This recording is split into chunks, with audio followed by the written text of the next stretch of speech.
আসসালামু আলাইকুম। আজকে এই সুন্দর শাকগুলো আমার এক দিদি ছাদে, ওনার ছাদে গাছ লাগাইছে, গাছের থেকে আমাকে পাঠাইছে আমার জন্য। আজকে এই পুঁই শাক ডাল দিয়ে রান্না হবে। আর এই শুটকিগুলো মরিচগুলো হবে, আজকে মরিচগুলো বানাবো এই শুটকিগুলোর। পুঁই শাকগুলো এখন কেটে নিচ্ছি। ছাদের পুঁই শাক খেতে অনেক মজা হবে। এগুলো সিদ্ধ করে নিয়েছি, এখন এগুলা ছেঁচে নিব। এদিকে ডাল বসাইছি হলুদ মরিচ লবণ দিয়ে। শুটকিগুলো ছেঁচে নিচ্ছি, ছেঁচে কাটা, এই যে কাটা বেছে বেছে ফেলে দিচ্ছি। তারপরে এগুলো ভাজবো।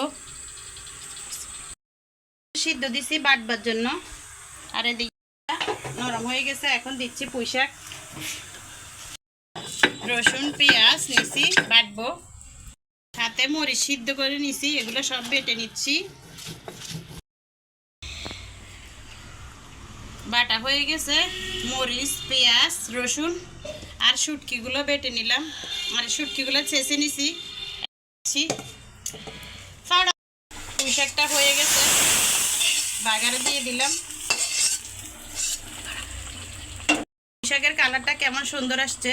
হলুদ মরিচ লবণ সব কিছু দিয়ে দিব এখন একসাথে।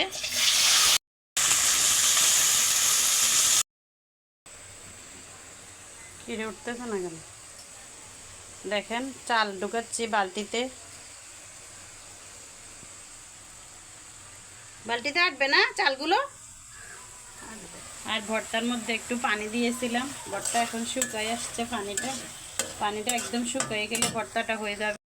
ভর্তাটা থেকে যখন তেল ভেসে উঠছে তখনই হয়ে গেছে। দেখেন তেল ভেসে উঠছে, একদম ভর্তাটা ক্লিয়ার হয়ে গেছে। ভর্তা দিয়ে ভাত খাচ্ছি। শুটকির ভর্তা অনেক মজা হয়েছে। বৃষ্টি ভাত খাইলে, বৃষ্টির দিনে পাঁচমিশালি শুটকির ভর্তার মরিচ খোলা অনেক, ভর্তার ভাত অনেক স্বাদ। এখন খাবো পুঁই শাক দিয়ে। পুঁই শাকের ভাত অনেক মজা, ডাল দিয়ে পুঁই শাক, এরপর আছে লেবু।